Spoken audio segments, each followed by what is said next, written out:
Have you ever wondered if an electric car can charge another electric car? Or if you can use an electric car as a generator to do ironing in the middle of a forest?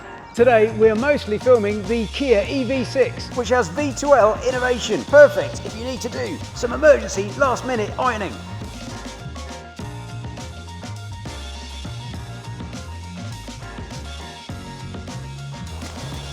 Spoiler alert, this is not only a moving battery slash generator, it's also one of the best electric cars on the road.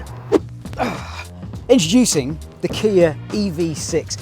Now, I'm supposed to be objective in these car reviews, but it's very difficult with this car because I love it. And I don't mind saying that, I really do. I think it's a great car. If you took this badge off and put a Lamborghini badge on, I don't think many people would blink an eye. Maybe Lamborghini would. Look at these lights. They're just so super slick and sporty. I think they've done a brilliant job here. The grille just screams.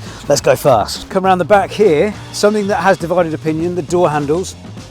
I find them quite easy to handle, but Ollie and Tash, not so much. They weren't big fans. Come round the back, look at the bottom on this EV6 GT line. It's just so slick and well made and lovely, and it's got these little bits here and here and here. Oh, and the good thing is, when you finish doing your ironing, you can just stick your charging cables under here in the front. Plenty of space for paraphernalia.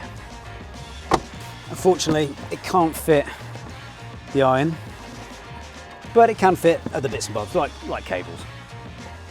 Now, if you really want to get under the hood of the Kia EV6, head over to selectcarleasing.co.uk. It's got all the details right there. Doesn't have the kick technology. Also on this version, it doesn't have the auto tailgate. Only thing I don't really like about this car is these pointy bits here, because I can see myself putting shopping in and maybe giving myself a black eye. That's about the only thing I don't like about the EV6. Now, when we were up in Scotland earlier this year filming for the Faster project, which is all about car chargers, we had the Kia EV6, and the car that we had then had summon mode. So if, for example, you accidentally parked in a massive puddle, fear not, because you can press a couple of buttons and you can automatically summon the car towards you or push it back with no one in the driving seat. Very clever. Now, one of the beauties of electric cars is you have different drive modes. So if you want to get maximum range, you pop it into Eco. If you want to have decent performance and normal range, you pop it into normal. And if you really want to kick on, drop it into Sport, it goes red, your phone starts ringing. Off we go! Hey, love this car! How your teeth, Ollie? Help!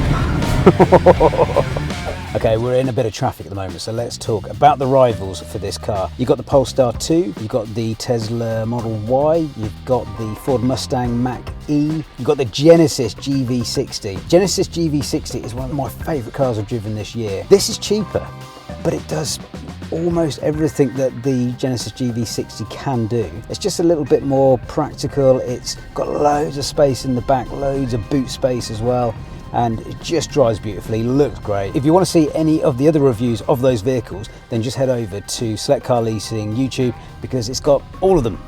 The basic model that we're in at the moment is the rear-wheel drive single motor version with 229 horsepower, but there's also a twin motor all-wheel drive version with 325 horsepower. The more powerful all-wheel drive version is naturally the faster of the two, getting from 0 to 62 miles per hour in 5.2 seconds, but the rear-wheel drive car takes 7.3 seconds. Oh. Flip heck. Right, let's talk range, because this car comes with a 77.4 kilowatt hour battery pack, which will get you 328 miles of range-ish. Now, if fast charging is important for you, this could be the car for you, because this will charge from 10% to 80% in 18 minutes on a 350 kilowatt charger. That is super quick. Now, thanks to the V2L technology in this car, you can also charge another EV from the 3-pin plug. It won't be a fast charge, but useful in emergencies. So in roughly 5 minutes of charging on a 350 kilowatt charger, you'll have about 60 to 70 miles of range, which is enough to get me back to my mum and dad's in Northampton. And who wouldn't want to go to Northampton? We're just on one of the most,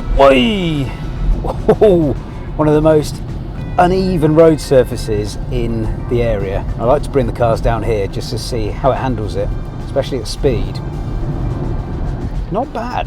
Not bad at all. Now, this has quite a long wheelbase as well, so there's a little bit more room between the front wheel and the rear wheel, which means that it absorbs shock just that little bit better. Okay, let's talk about the storage space in this car, because the door bins are pretty good. You've got some decent cup holders here. You've got a huge area here in the center console, and even a little bit underneath the center console there. In the back, 2 cup holders. Whenever we film these cars, it's always quite a challenge getting all of our gear into it, but this car hasn't been a problem. And that leads us nicely on to the boot challenge. Can we get the famous set of golf clubs in the car, in the boot, with the driver?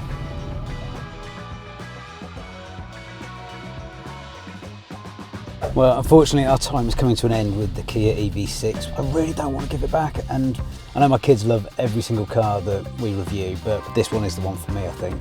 I did love the GV60 also from the same makers. So if you're looking to get an electric car, hopefully this is the one for you. And you can find out more details over on selectcarleasing.co.uk.